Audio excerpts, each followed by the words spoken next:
Berikutnya akan kita ikuti bersama bagaimana informasi terkini kondisi saudara-saudara kita di Gaza. Waktu sebenarnya kami sampaikan kepada Dr. Sarbini Abdul Murad. Silakan. Assalamualaikum warahmatullahi wabarakatuh.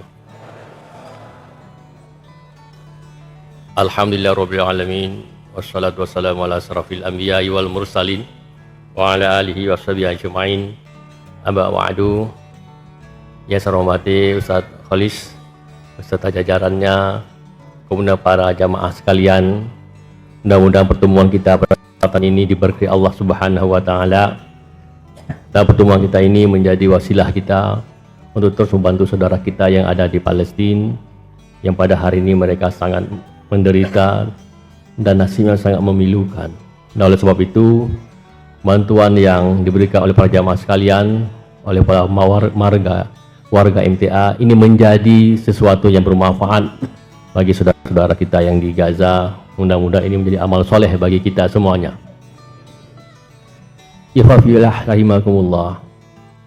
Ini adalah kedatangan saya yang 3 kalinya kemari. Kalau 2 atau 3 tahun yang lalu kami mendapatkan bantuan dari para jamaah sekalian itu sekitar 2 miliar. Nah, sekarang sudah 3 miliar. Ini sesuatu hal yang luar biasa, sesuatu hal kedermawaan yang diberikan oleh para jamaah sekalian, para warga MTA. Ini ada peningkatan keimanan yang luar biasa. Kalau pertama saya datang, saya bicara di depan televisi karena memang ketika itu lagi COVID. Tapi pada hari ini saya menatap wajah-wajah para jamaah sekalian dengan wajah yang penuh optimis, wajah yang mencerminkan keimanan yang begitu kokoh. Ini adalah kaderisasi yang berlangsung sungguh lama, dan terus terang saya salut tadi ketika saya lihat anak-anak remaja putri yang khusyuk mendengar tausiah dari Ustaz Khalis. Bagi saya anak-anak SMP SMA yang khusyuk mendengar ini bukan hal yang sesuatu banget bagi saya itu, karena kalau anak SMP SMA mendengar tausiah biasanya itu hasiknya HP, Pak, hasiknya HP dan asik telepon sana telepon sini, ketawa sana ketawa sini. Tapi ini masya Allah. Dan saya ingin coba untuk menyampaikan sedikit informasi. Mudah-mudahan saya tidak menangis ya Pak ya. Mudah-mudahan saya tidak menangis. Saya sering menangis ketika saya melihat saudara-saudara kita di Palestina yang dibantai, dan sepertinya saudara-saudara terdekat mereka, saudara-saudara mereka dari Arab hanya bisa menonton dan hanya bisa saling menyalahkan. Tidak ada upaya-upaya yang serius untuk bisa menahan tangan Israel untuk tidak melakukan pembantaian pada saudara-saudaranya. Dan kemudian juga saya akan menceritakan bagaimana kondisi rumah sakit Indonesia.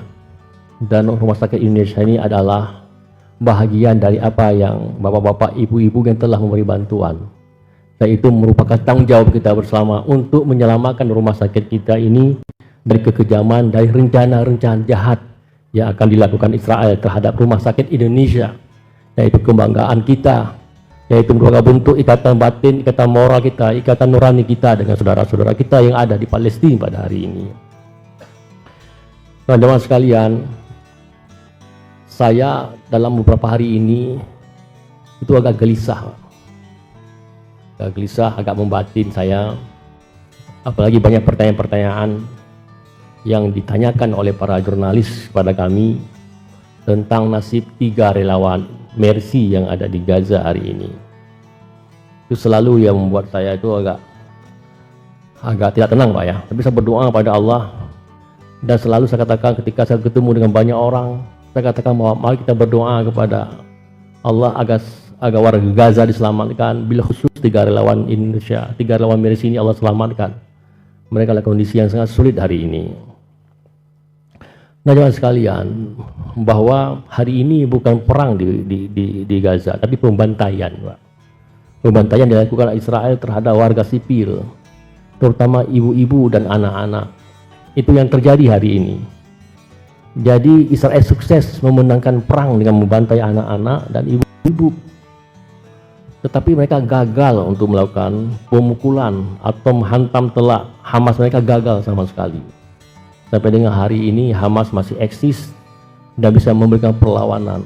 Tapi yang korban adalah sipil. dan dunia diam dalam hal ini. Maka dalam kediaman dunia ini kita terus melakukan upaya-upaya agar tangan Israel ini tidak melakukan lagi pemukulan pada warga sipil.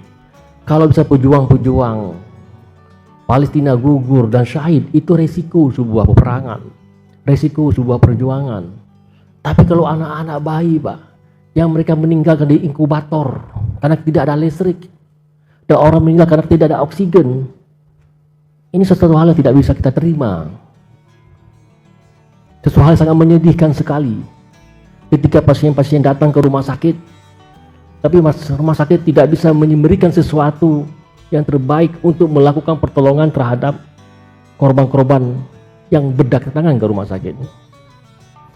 Maka kalau Bapak Ibu sekalian mendengar bahwa rumah sakit Indonesia tutup operasional, dan ini ribut seantero dunia, Pak, bukan cuma di Indonesia, seantero dunia, bahwa rumah sakit Indonesia tutup operasional. Nah, kenapa ini tutup? Bukan berarti tutup, dibayangkan pintu ditutup, ya, bukan pintu ditutup. Tapi mereka, para dokter, tidak bisa melakukan sesuatu yang maksimal untuk membantu korban-korban yang berdatangan terus-menerus ke rumah sakit ini, terus-menerus. Jadi kalau kita datang ke rumah sakit, Pak, itu ditolong, luka kita dibersihkan, dijahit, kemudian dibungkus atau diperban, terus dikasih obat antibiotik sesuai dengan dosisnya, terus kita pulang.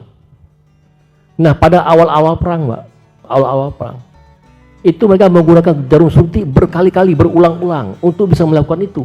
Sekarang jarum suntik pun tidak ada lagi, jarum heating pun tidak ada lagi, perban pun tidak ada lagi. Nah, seorang dokter kalau misalnya perangkat seperti itu tidak ada, apa yang bisa dilakukan? Misalnya saya seorang dokter, tiba-tiba ada pasien datang sama saya yang luka parah, dan saya tidak menginjakan apapun di tempat kerja saya. Walaupun saya bilang, tolong dirujuk ke rumah sakit yang layak, yang representatif, yang lengkap. Tapi di sana, Pak, di Gaza itu, di rumah sakit Indonesia, itu ada tumpuan warga Gaza yaitu utara, itu yang paling tinggi. Jadi ketika rumah sakit Indonesia ini tidak mampu memberikan pertolongan, tidak ada lagi namanya rujukan terhadap rumah sakit yang lain. Karena ini merupakan rumah sakit yang paling lengkap, paling besar, yang paling canggih. Kok itu sudah kolap, Pak, apalagi yang lain. Nah, oleh sebab itu warga Gaza berupaya, Pak, untuk melakukan sesuatu sehingga mereka bisa melakukan hal yang minimal sekalipun untuk membantu korban-korban. Salah satunya apa, Pak? Mereka melakukan inovasi, mencari minyak zaitun untuk bisa menghidupkan genset. Itu informasi terakhir pun ini tidak terlalu menggembirakan hasilnya. Tetap rumah sakit ini dalam gelap gulita, Pak. Anda bisa bayangkan rumah sakit gelap gulita, Pak? Bisa bayangkan. Dan sudah horor, pakai horor, tiap malam horor. Dan harus diingat bahwa Israel mentargetkan rumah sakit Indonesia ini harus dihancurkan, harus diratakan. Apa indikasinya? Apa tandanya? Kira-kira 2 minggu yang lalu, Laksamana Hageri, juru bicara IDF, TND-nya Israel, itu mengatakan bahwa rumah sakit Al-Shifa ditemukan terowongan, bunker, dan markas Hamas. Demikian juga rumah sakit Indonesia ditemukan bunker dan markas Hamas. Dan dia mencoba untuk manipulasi pencitraan satelit, seakan-akan apa yang dikatakan dia itu benar. Nah, kami menangkap bahwa ini indikasi serius, ini tuduhan serius, dan ini pasti ada langkah-langkah yang akan dilakukan oleh Israel. Dia mencoba mengkondisikan dulu, sehingga masyarakat dunia dalam benaknya mengatakan benar apa yang akan dilakukan oleh Israel, karena di situ ada markas Hamas, ada terowongan, ada senjata. Ini prakondisi namanya. Nah, oleh sebab itu kami di kantor mencoba untuk mengkanter isu-isu sesat seperti itu. Isu-isu tidak benar, tidak ada fakta sama sekali. Kita bantah, Pak, dengan maksimal kita lakukan. Kita juga berusaha untuk melakukan langkah-langkah anti isu-isu yang gelap itu.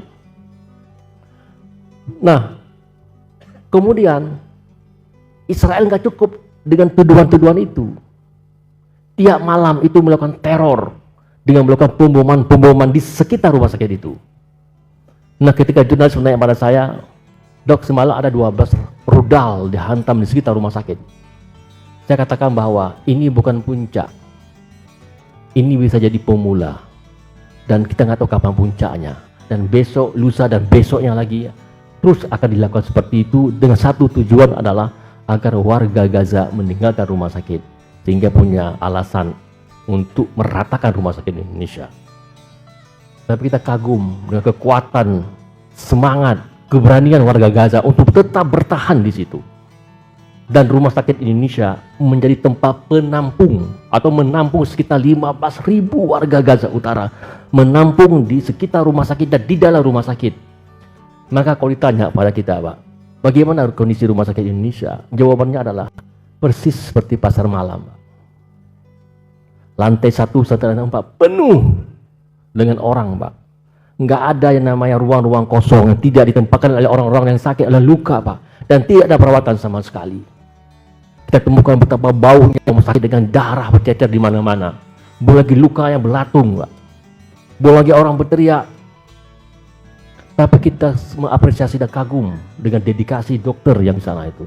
Mereka melakukan upaya-upaya, walaupun upaya-upaya tidak signifikan hasilnya, tapi mereka melakukan sesuatu agar bisa membantu korban-korban perang akibat serangan Israel. Ini, Pak, ini ada prakondisi untuk itu. Maka kita bisa bayangkan tiap malam horor, teror dengan serangan-serangan roket, serangan-serangan rudal di sekitar rumah sakit. Kita bisa bayangkan, Pak. Kalau kita sering dengan petasan, Pak, petasan, kadang-kadang kita masih begini petasan. Ini rudal, Pak. Rudal. Nah, itu tiap malam seperti itu. Dan ini sangat menyedihkan, Pak. Tidak ada orang bisa bantu. Maka kita buat surat kepada Presiden Joko Widodo. Tolong Pak Presiden, setelah Anda pertemuan di Oki di Jeddah, Anda datang ke Washington ketemu dengan Joe Biden. Katakanlah pada Joe Biden, tolong Anda tekan Israel untuk dilakukan gencatan senjata. Karena gencatan senjatalah yang bisa membuat lega, bisa bernapas orang Gaza, Pak. Dia bisa mendapatkan tribusi makanan segala macam. Loh, kan ada bantuan. Dan itu ada udah antrian, benar bantuan ada. Itu antrian, Pak, di Rafah itu sampai beratus-ratus truk. Tapi pertanyaannya, apakah berani, Pak? Apakah berani bantuan itu masuk ke Gaza kalau tidak ada izin dari Israel? Nggak ada yang berani. Nah, pertanyaannya, apakah rumah sakit ini saya mendapatkan bantuan? Sampai dengan hari ini, rumah sakit ini saya mengalami kolaps, sesak nafas, nggak bisa melakukan sesuatu karena bantuan tidak ada. Memang masuk bantuan ke Rafah, memang masuk. Kalau kita baca berita-berita itu masuk, tapi cuma di selatan. Dan yang masuk itu hanya makanan dan minuman, Pak. Tapi tidak yang spesifik seperti obat-obatan dan alat-alat yang berkaitan dengan medis. Nah, oleh sebab itu kemarin itu kita ketemu sama Kemlu dan Kemlu mengatakan bahwa apakah Mercy mau bareng-bareng untuk masukkan bantuan ke Gaza. Kami katakan bahwa kalau kami bawa bantuan, apakah bantuan kami ini nyampe enggak ke rumah sakit Indonesia? Kami tidak bisa menjamin. Kalau kita bisa menjamin, ya kami coba berusaha untuk mencari dengan cara-cara kami. Karena kenapa, Pak? Karena nggak akan mungkin bantuan kemanusiaan ini nyampe ke utara kalau tidak ada jeda kemanusiaan, kalau tidak ada gencatan senjata. Karena di utara itu bangunan pernah hancur semua, Pak, rata semua bangunan itu. Jadi bantuan itu akan lebih sulit berjalan kalau bangunan-bangunan runtuh. Nah, Israel memberikan waktu 4 jam, harus sampai di utara 4 jam. Maka supir mikir-mikir, kalau 4 jam nggak mungkin sampai ke tujuan. Nah, kalau lebih 4 jam, resiko. Nah, oleh sebab itu saya memprihatinkan sekali, Pak, apa yang terjadi di Gaza hari ini. Tentu tidak ada pertolongan siapapun. Kita semua bisa berteriak, Pak. Negara-negara Arab semua bisa berteriak. Masih mempersoalkan antara Hamas dan sebagainya. Maka sebenarnya untuk mengetahui masalah di Gaza cukup nurani, Pak. Cukup sebagai manusia yang punya nurani tahu persis apa masalah sana. Nah, sebagai ilustrasi saya sampaikan kepada jamaah sekalian. Kalau satu keluarga di Gaza itu, Pak, kalau dia ingin mengungsi, dia bagi dua. Antara anak, satu dibawa sama ibunya, sebagian anak dibawa sama bapaknya. Mereka berpisah. Kalau ibaratnya si ibu yang bawa ke timur, si bawanya bawa ke barat. Kenapa mereka lakukan seperti itu? Kalau si bapak kena bom dan anak yang bapak bawa ini meninggal, masih ada cadangan, masih ada yang hidup yang dibawa sama ibunya. Begitu sebaliknya. Itulah yang terjadi pada hari ini, Pak. Nah, kita lihat bahwa rumah sakit Ashifa kemarin, Pak, itu dituduh ada markas Hamas. Nah, kemudian pasien-pasien semua dikeluarkan di sana, Pak. Dan direktur rumah sakit ditodong dengan senjata. Kemudian Israel menempatkan banyak senjata-senjata di situ. Dia menuduh bahwa kami menemukan senjata-senjata Hamas di rumah sakit. kami menemukan perlengkapan senjata yang disimpan oleh Hamas. Ini untuk membenarkan kebohongan yang mereka lakukan. Dan itu persis yang akan dilakukan ke Rumah Sakit Indonesia. Nah, pertanyaan adalah, Rumah Sakit Indonesia letaknya di utara, paling ujung dan berbatasan dengan Israel. Kalau Rumah Sakit Ashifa yang diserbu oleh Israel itu letak di tengah, di Gaza City. Nah, Gaza City itu sudah dikepung oleh Israel, tapi yang utara belum. Nah, pertanyaan, kenapa yang di tengah duluan, tapi di atas belum? Nah, untuk Bapak Ibu ketahui bahwa Gaza City itu sangat pendek perbatasannya dengan Israel. Dan itu sangat gampang Israel masuk langsung ke tengah kota. Tetapi kalau untuk yang di Beit Lahia di Rumah Sakit Indonesia, itu agak panjang perbatasannya. Maka Israel masuk itu baru 3 km.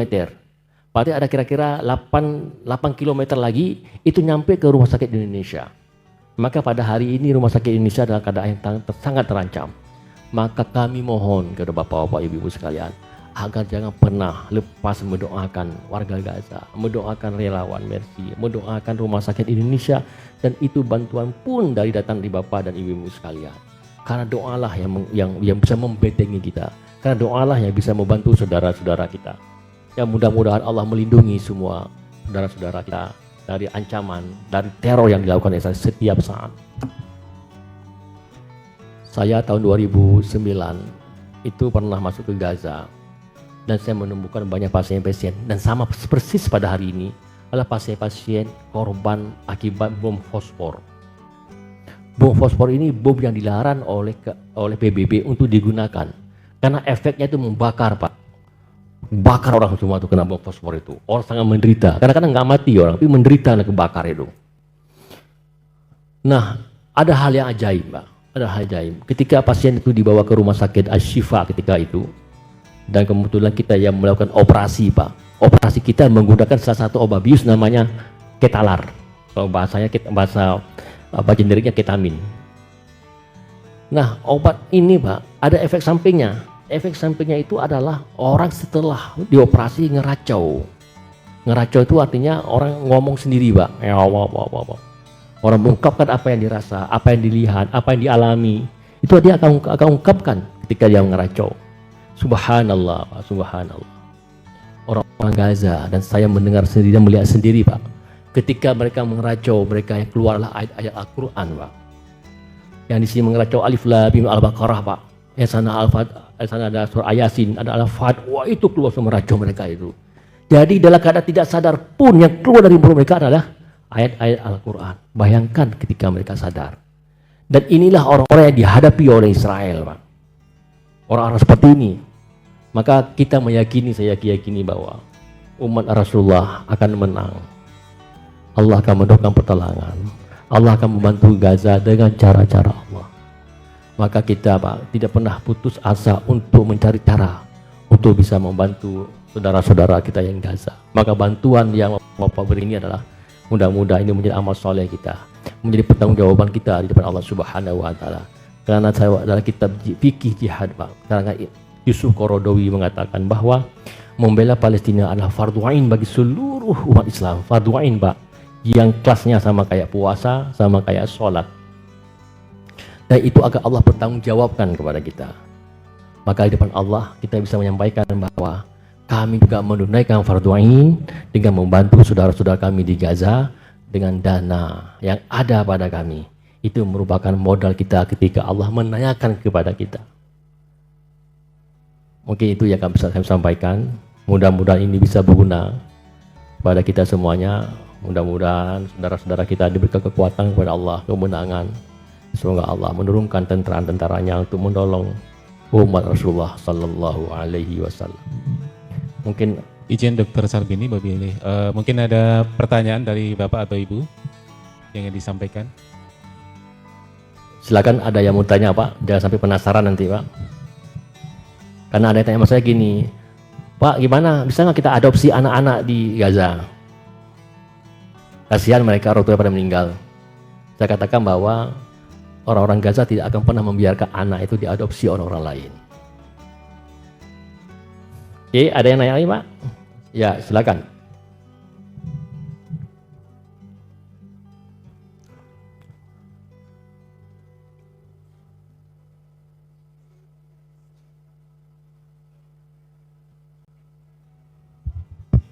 Bismillahirrahmanirrahim. Assalamualaikum warahmatullahi wabarakatuh. Waalaikumsalam warahmatullahi wabarakatuh. Saya Bekti dari cabang Semin. Miris sekali setelah mendapatkan paparan yang tadi disampaikan oleh Bapak Ketua Mersi. Cuman ada pun pertanyaan saya, kenapa orang Islam notabene yang punya senjata mematikan berupa minyak, kenapa bercerai-berai dengan keadaan seperti ini tidak bisa satu kata membela saudara kita? Mana arti sebuah yang namanya kita satu sama lain saudara? Mohon, kenapa, pertanyaannya, kenapa orang Islam seperti itu? Iran yang punya gagasan begitu baik tapi tidak bisa diakomodir oleh anggota-anggota yang lain. Assalamualaikum warahmatullahi wabarakatuh. Waalaikumsalam warahmatullahi wabarakatuh. Ini Pak yang kita sesalkan Pak, kita sayangkan juga ya kenapa Saudi Arabia, pada negara Teluk yang Allah anugerahkan pada mereka kekayaan yang luar biasa untuk melakukan embargo, dan Iran telah menyuruhkan kepada negara-negara Arab untuk melakukan embargo terhadap Israel hingga kekurangan energi. Tapi pada hari ini negara-negara Arab dan Teluk tidak melakukan apa-apa. Karena gini Pak, karena negara-negara Teluk itu punya kepentingan dengan Amerika, semua kepentingan Amerika. Jadi ketika kepentingan Amerika ini kuat pada mereka, mereka tidak berani melakukan sesuatu yaitu bisa melanggar, bisa bikin Amerika itu murka. Jadi tidak berani mereka lakukan itu. Beda sama Iran misalnya. Iran negara yang lama di blokade sehingga dia lebih mandiri dia Pak, mandiri segala hal, baik militer maupun ekonomi, sehingga dia berani melawan terhadap hegemoni Amerika dan Israel. Itu bisa saja Pak. Ini memang dilema ya. Kami pernah sekali datang orang Palestina itu ke kantor Pak. Kami katakan begini, katakan kenapa, maaf ya, ini saya harus sampaikan juga ya. Kenapa kalian itu menerima bantuan dari Iran dan tabungan itu Syiah? Saya pertanyakan, apakah tidak mempengaruhi kalian? Dan menjawab si tokoh ini Pak Tokoh bahwa kami sebenarnya lebih mengutamakan bantuan dari saudara-saudara Sunni kami. Kami mengutamakan dari Saudi Arabia, Mesir, Kuwait. Kami mengutamakan itu. Dan mereka semua takut untuk membantu kami. Jadi sama kapal kami meminta. Dan kemudian Iran membuka pintu, membuka tangannya untuk membantu kami bantu. Tapi salah satu, jangan mengintervensi ideologi kami. Ya kakak gitu ya. Jadi sebenarnya Iran Pak mantu itu kenapa? Karena nggak ada pilihan lagi orang-orang pejuang-pejuang Palestina. Semua yang mantu, semua nggak berani menghadapi Amerika. Ini yang terjadi hari ini dan sangat ironis sekali. Oke, ada yang lain? Iya. Ya, silakan Pak. Iya, saya Pak Ustadz. Ya, oh dari Ibu ya, silakan Bu ya Bu, biar Ibu ya. Ibu dulu. Biar Ibu dulu ya. Baik, Assalamualaikum warahmatullahi wabarakatuh. Waalaikumsalam warahmatullahi wabarakatuh. Saya Sri Kundurati dari Pontianak Bapak, kami satu rombongan di sini dari Radio Karisma. Memang sudah lama sekali ingin bersilaturahim ke MTA Pusat, dan alhamdulillah juga hari ini sudah bisa bertemu langsung dengan Bapak dengan masalah Palestina. Saya terharu sekali Pak Ustadz tentang saudara-saudara kita yang di sana. Cuman kadang saya sebagai hamba Allah hanya bisa berdoa dan kadang ada perasaan putus asa. Saya berpikir begini, ya Allah, Engkau kan maha mendengar doa-doa orang yang terjolimi. Kenapa orang terjolimi seperti ini tidak kamu kabulkan ya Allah? Sampai saya berpikir putus asa, apakah ini rahasia Allah yang memberikan kita untuk bertambah iman dari Palestina menjadi contoh untuk kita? Apakah Allah tidak memberikan kita kasih sayang kepada saudara-saudara kita di sana? Itu suatu kepasrahan hati saya, kadang putus asa. Tapi apakah kita putus asa itu adalah dosa Pak Ustadz? Nah saya hanya berpikir kenapa semua di doa-doa kita yang banyak ini, apakah orang-orang kita Islam ini, Muslim ini doanya tidak yang baik-baik saja, yang tidak yang mungkin tidak berdoa yang tidak baik kepada Israel ataupun orang-orang Yahudi yang membantai saudara-saudara kita. Nah, kadang begitu saja Pak Ustadz, hanya kita mengharapkan doa-doa yang ikhlas, yang mudah-mudahan nanti Allah mengijabah semua doa kita, memberikan yang terbaik Amin, bagi amin, saudara-saudara amin. kita di Amin. Palestina seperti itu. Begitu Amin. saja Pak Ustadz. Amin, ya Allah. Yang saya sampaikan hanya untuk doa untuk saudara-saudara kita di sana, semoga lebih baik dan mendapatkan jalan terbaik dari Allah Subhanahu wa taala. Amin. Ya Rabbal alamin. Saya rasa begitu saja Pak Ustadz. Assalamualaikum warahmatullahi wabarakatuh. Waalaikumsalam warahmatullahi wabarakatuh. Intinya Bu, kita nggak boleh putus asa ya Bu ya. Yang penting kita nggak boleh putus asa, terus berdoa. Dan Allah punya rahasia. Kapan saatnya Allah memenangkan kaum muslimin, itu semua rahasia Allah. Tugas kita hanya berdoa Bu, berdoa dan berdoa. Kadang-kadang ijabahnya itu nggak langsung, tapi butuh waktu, butuh perjuangan. Mungkin ini ujian buat kita semua ya. Ujian akhir zaman yang itu selalu datang dan datang. Yang mudah-mudahan doa-doa ibu dan kita semua ini, walaupun kita melihat melihat rasanya belum dikabulkan Allah, mungkin semangatnya menyatu dalam relung hati saudara-saudara kita yang ada di Gaza, sehingga mereka kuat, mereka tabah, mereka yakin akan kemenangan. Mungkin karena doa-doa kita itu juga Bu, yang secara langsung ini nyampe kepada mereka. Saya pikir itu ya Bu ya. Ayo Pak, silakan. Bapak yang satu terakhir silakan. Assalamualaikum warahmatullahi wabarakatuh. Waalaikumsalam warahmatullahi. Perkenalkan, saya Pak Anggoro dari Turi 1, MTA Turi 1.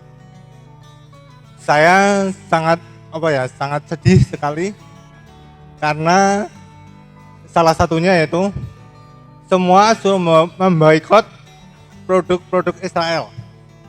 Tetapi mohon maaf, kenapa, saya bertanya kepada pemerintah Indonesia, tolong sampaikan dengan pemerintah Indonesia, kenapa